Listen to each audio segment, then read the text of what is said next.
بسم اللہ الرحمن الرحیم. السلام علیکم ویورز، میں ہوں آپ کا ہوسٹ آفتاب نذیر. آپ دیکھ رہے ہیں ویژن پوائنٹ. ناظرین کرام، خطے کی تیزی سے بدلتی ہوئی صورتحال اور لمحہ بلمحہ دنیا جنگ کی طرف بڑھ رہی ہے. ایران نے اسرائیل پر جوابی وار کیا ہے. اس حوالے سے مختلف تجزیات اور آراء سامنے آ رہی ہیں. آج ہم نے اپنے اسٹوڈیو میں جن شخصیت کو دعوت دی ہے وہ نہ صرف تفصیلی دورہ کر چکے ہیں ایران کا، بلکہ شام، لبنان اور یہ پورا خطہ جہاں جہاں ایران کی پراکسی تھی یا اسرائیل کے حوالے سے جہاں جہاں گفتگو کی جاتی ہے وہاں خود جا کر بنفس نفیس رپورٹنگ کر چکے ہیں. جی میری مراد پاکستان کے سینئر صحافی تجزیہ کار جناب طارق چودھری صاحب ہیں. بہت شکریہ چودھری صاحب، آپ کا آپ نے ہمیں وقت دیا. چودھری صاحب، یہ جو صورتحال تیزی سے بدل رہی ہے، اور پہلے تو یہ بتائیں ہمیں کہ ایران پر اس قدر ایگزیکٹ نشانے پر حملے کیوں، کس طرح سے اسرائیل کو کس نے یہ خبر دی، کیسے ہو گئے یہ حملے؟ دیکھیے، جو خبریں آ رہی ہیں انٹرنیشنل میڈیا میں اور کچھ جو ہے اس کی دبے لفظوں میں ایرانی میڈیا یا ایرانی جو سوشل ویب سائٹس ہیں وہ بھی اعتراف کر رہی ہیں کہ جس طرح سے اتنی بڑی تعداد میں سائنسدان مارے گئے، جس طرح سے اتنی بڑی تعداد میں جو فوجی افسران تھے، جو پاکستان انقلاب اور ریگولر فوج دونوں کے جو جنرل تھے، عام فوجی بھی تھے، جیسے وہ شہید ہوئے ہیں، اور جس طرح سے پن پوائنٹ جو ہیں وہ جہاں وہ موجود تھے وہاں پر حملے ہوئے ہیں. جس طرح سے یہ خبریں آ رہی ہیں کہ کوئی سائٹ بنائی ہوئی تھی جہاں پر بہت بڑی تعداد میں ڈرونز جو ہے وہ ڈمپ کیے ہوئے تھے، اور پھر وہ ڈرون وہاں سے اڑے اور وہاں سے اڑ کر جو ہے وہ انہوں نے جا کے حملہ کیا مختلف شہروں میں. اور جس طرح سے پھر اب یہ بات مصدقہ ہو چکی ہے کہ صرف میزائل حملے نہیں ہوئے بلکہ باقاعدہ بڑی تعداد میں اسرائیلی جو طیارے تھے، فائٹر جیٹ سے، وہ ایران کے حدود میں داخل ہوئے اور ایران کے حدود میں داخل ہو کر انہوں نے اپنے اہداف کو نشانہ بنایا. یہ جو کارروائی ہے یہ اندر کی مخبری کے بغیر یہ ممکن نہیں ہے. یہ ہو نہیں سکتا کہ ایران کا جو ان کا انٹیلیجنس سسٹم ہے وہاں پینیٹریشن نہ ہو. یہ ممکن نہیں ہے کہ کوئی ایسے ایلیمنٹ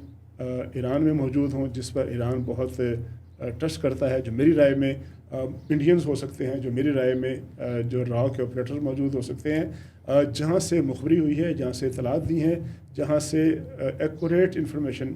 دی گئی، جس کے بنیاد پر حملے ہوئے. پھر یہ بھی بڑی عجیب و غریب بات ہے کہ میں ابھی آپ بات کر رہا تھا پہلے سے کہ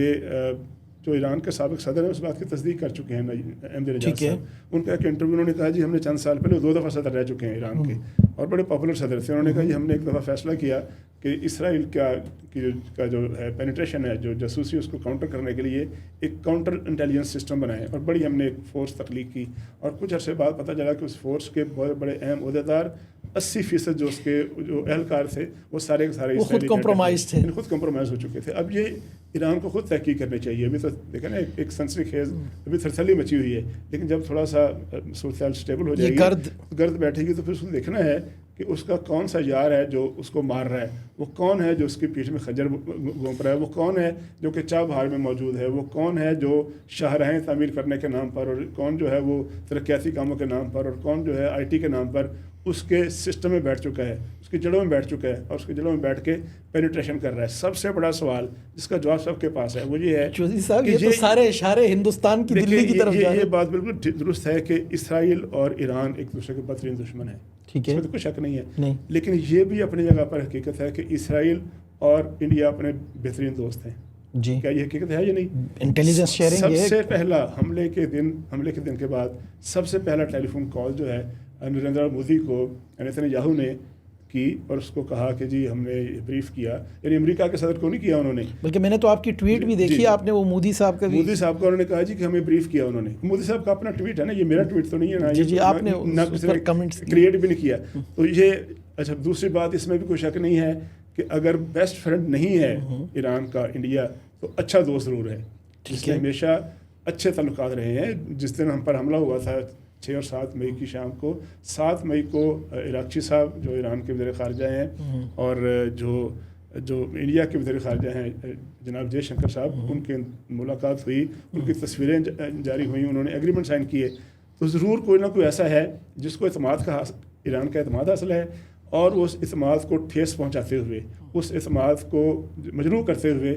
اسرائیل کے لیے مخبری کر رہا ہے. تو کیا چودھری صاحب آج ایران یہ ریئلائز کر رہے ہیں کہ اس کے ایک تقریباً 1000 کلومیٹر 900 کلومیٹر لمبی سرحد پاکستان کے ساتھ ہے، تو اتنی طویل بارڈر جس ملک کے ساتھ ہے اس کے ساتھ اس کے حالات کیسے ہیں، اور ایک طرف ہندوستان جس سے کوئی لینا دینا نہیں اتنے دور، اس کے ساتھ اتنی پیار محبت کی پینگیں بڑھائی، تو کیا ایران نے یہ ریئلائز کیا کہ اس کی پیٹھ میں چھرا گھونپنے والا ہندوستان ہے؟ میرا خیال ہے کہ یہ ایرانی قیادت کو جتنی جلدی ممکن ہو اس کو ریئلائز کرنا چاہیے. اس کا ایک اور بھی میں اس کا پہلو بتاتا ہوں. جب سے حملہ ہوا ہے ایران پر اس کے بعد سے سب سے پہلا ملک جس نے آواز اٹھائی ہے ایران کے لیے وہ پاکستان ہے. سب سے پہلا مجھے یاد ہے کہ سب سے پہلا ٹویٹ آیا ہمارے نائب وزیر اعظم اسحاق ڈار صاحب کا, اور انہوں نے کوئی کسی قسم کا ابہام نہیں رکھا, کسی قسم کے وہ جسے کہتے ہیں نا منسنگ آف دا ورڈس کہ الفاظ کی جگالی نہیں کی, اور انہوں نے کلیئر الفاظ میں کہا کہ یہ ہم اس کو کنڈیم کرتے ہیں, یہ ساورنٹی کے خلاف ہے اور ہم اس کو ایکسیپٹ نہیں کرتے. دوسرا جو ہے وہ ٹویٹ آیا پرائم منسٹر آف پاکستان کا. تیسرا ٹویٹ آیا صدر پاکستان کا, یعنی ریاست کے جو اعلیٰ ترین عہدیدار ہیں سلامتی کونسل میں پاکستان, سلامتی کونسل میں تو آج پوری اس کی ویڈیو موجود ہے. ہمارے جو مندوب ہیں عاصم افتخار صاحب, اتنا شاندار انہوں نے خطاب کیا اور اتنا انہوں نے کلیئر ہیڈڈ بات کی ہے کہ اس کے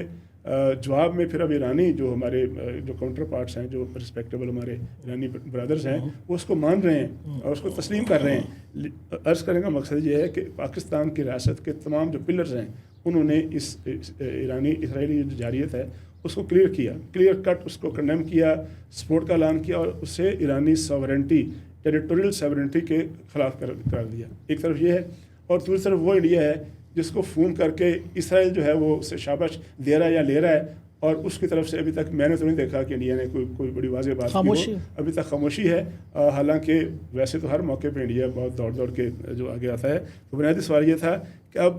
ایران نے یہ طے کرنا ہے کہ اس کا اچھا دوست کون ہے اور کون اس کا اچھا دوست ہو سکتا ہے. ہمارے تعلقات مثالی ہیں ایران کے ساتھ, اس میں کوئی شک ہی نہیں ہے. تاریخی ہیں, تہذیبی ہیں, وہ صدیوں پرانے تعلقات ہیں.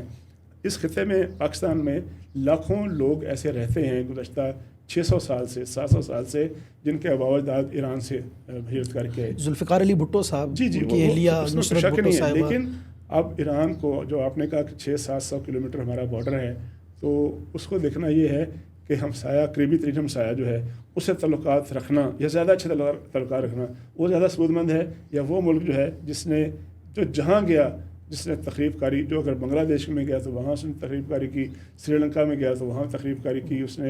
نے پاکستان میں تو ہر لمبی تاریخ ہے. وہ امریکہ جا چکا ہے, کینیڈا جا کے, نیوزی لینڈ جا کے سکھوں کو قتل کرا چکا ہے, اور وہ پکڑا گیا ہوا ہے. تو 2 ملک اس کے سامنے ہیں, دونوں ملک اس کے قریبی ملک ہیں. دیکھنا یہ ہے کہ اس کی پریفرنس اب کیا ہوگی. ہمارے ہاں تو الحمدللہ پاکستان جو ہے 24 کروڑ کا ملک ہے, اور ہر شخص کی کوئی نہ کوئی سیکٹرین وابستگی ایتھنک جو ہے اس کی کوئی نہ کوئی اورینٹیشن ہے, اور اس کو مکمل حق ہے کہ وہ اپنے بلیف کے مطابق زندگی گزارے. یہ پاکستان کا آئین اس کی جو ہے گارنٹی دیتا ہے. پاکستان کا آئین کہ یہاں پر ہر زبان, ہر نسل, ہر قبیلے, ہر جو اپنی ایک بیک گراؤنڈ رکھنے والے لوگ ہیں, یہ ان کا ملک, سب کا ملک ہے, سب کا سانجا ہے. پاکستان میں اس بنیاد پر کوئی تفریق نہیں ہے. ایران میں بھی نہیں ہونی چاہیے, لوگ کہتے ہیں لیکن نہیں ہونی چاہیے. اگر ہے تو ایران کو, اب میں نے جیسے پہلے عرض کیا کہ اب اس کو اپنے آپ کو یہ واضح کر دینا چاہیے کہ اس کے اوپر جو کچھ ہمسایہ ہمارے الزام لگاتے ہیں یا اس پہ آواز اٹھاتے ہیں یا اس پہ کہتے ہیں جی کہ ایران کی کسی پالیسی کی وجہ سے اگر کسی ملک کی خود مختاری پہ اثر پڑتا ہے, شام پہ اثر پڑتا ہے, یا عراق پہ اثر پڑتا ہے, یا یمن میں فرق پڑتا ہے, یا بحرین میں کوئی ایسا ایلیمنٹ ہے, تو ان سب ایلیمنٹ سے اپنے آپ کو کلیئرلی واضح طور پر ایسی وضاحت کے ساتھ علیحدہ ہونا چاہیے, یا اپنے آپ کو آئسولیٹ کر لینا چاہیے, تاکہ دنیا کو پتہ چلے کہ ایران جو ہے وہ دوسرے ملکوں کی ساورنٹی کا, دوسرے ملک کی داخلی خود مختاری کا, اور دوسرے ملک کی آزادی کا احترام کرتا ہے. یہ میرا خیال ہے اگر ایرانی قیادت جو ہے یہ جو سینسٹیو موقع ہے اس سے سبق سیکھ لے اور سیکھ کر اس کو عمل درآمد کرے, تو یقینی طور پہ ایران جتنا اچھا, جتنا اعلیٰ, جتنا بہتر ملک آج ہے, اس سے 100 گنا زیادہ بہتر ملک ہو. جیسا میں اپنے آخری سوال کی طرف جاتا ہوں, یہ جو ایران اور اسرائیل دونوں نے ایک دوسرے پہ اسٹرائک کی ہے, اس میں ایران کا کتنا نقصان ہوا, اسرائیل کا کتنا نقصان ہوا, اب تک آپ کے سامنے کیا اعداد و شمار یا کیا فگرز ہیں, کیا تجزیہ؟ دیکھیے, جنگ میں جو ہے جب جنگ جاری ہو, جب ایک ڈیولپنگ صورتحال ہو, تو اس پہ فوری طور پہ نہیں کہا جا سکتا کہ کس کا کتنا نقصان ہوا ہے. اسرائیل نے پہل کی, اس میں کوئی شک نہیں, اور اس میں بھی کوئی شک نہیں کہ انہوں نے, اسرائیل نے جو اب تک نقصان کیا ہے اس میں سب سے قیمتی نقصان ہوتا ہے کہ آپ کے پالیسی میکر جو ہیں, آپ کے اعلیٰ دماغ جو ہیں, آپ کے سائنٹسٹ ہیں, آپ کے جنرلز ہیں, وہ شہید ہوئے ہیں. اس میں تو کوئی شک نہیں. اب اس کا اعتراف تو سب نے کر لیا, ایران کو بھی پتہ ہے, 100 سے زیادہ لوگ جو ہیں مارے گئے, انفراسٹرکچر جو ہے تباہ ہوا, پھر ان کی جو وہ انسٹالیشن تھی جہاں انریچمنٹ وغیرہ ہوتی ہے اس کو بھی ہٹ کیا. اب ایران نے جوابی کارروائی کا آغاز کیا ہے گزشتہ 10-12 گھنٹوں سے. اب دیکھنا یہ ہے کہ جب جو 100 سے زیادہ میزائل بھی مارے ہیں, اب اس بات کا میرا خیال زیادہ امپورٹنٹ نہیں ہے کہ کتنے میزائل مارے ہیں، 100 ہیں یا 150 ہیں یا 200 ہیں یا 1000 ہیں. دیکھنا یہ ہے اینڈ آف دا ڈے پتہ یہ چلنا ہے کہ اگر ایران میں 100 یا 200 میزائل مارے ہیں تو ان میزائلوں میں سے ہٹ کتنے کی ہے، کس نے اپنے ہدف کو نشانہ بنایا. جب تک یہ بات کلیئر نہ ہو جائے ہم یہ نہیں کہہ سکتے کہ کون جیت رہا ہے کون ہار رہا ہے. لیکن میرا خیال ہے کہ جتنی بڑی طاقت اسرائیل کے پاس ہے، جتنا بڑا اس کو سپورٹ حاصل ہے، چونکہ آپ کو پتہ ہے اس کی سرپرستی امریکہ کی طرف سے بھی ہوتی ہے، تو اس کے مقابلے میں ایران جو ہے وہ ملٹریلی دفاعی لحاظ سے اس مقام پر نہیں ہے. مقام پر جو ہے اس کے برابر نہ ہونے کے باوجود اگر اسرائیل ایک سبسٹینشیل ڈیمیج کرنے میں کامیاب ہو جاتا ہے، ایران کامیاب ہو جاتا ہے اور ایسے اہداف کو نشانہ بناتا ہے جس کے نتیجے میں پتہ چلے کہ ایک بڑی طاقت جو ہے اسرائیل جو اس کا گھمنڈ خاک میں مل گیا ہے، تو میرا خیال ہے یہی ایران کی کامیابی ہوگی. بہت شکریہ جناب طارق چودھری صاحب، آپ کا آپ نے ہمیں وقت دیا. ناظرین کرام، آپ نے دیکھا کہ موجودہ صورتحال کے انتہائی مختصر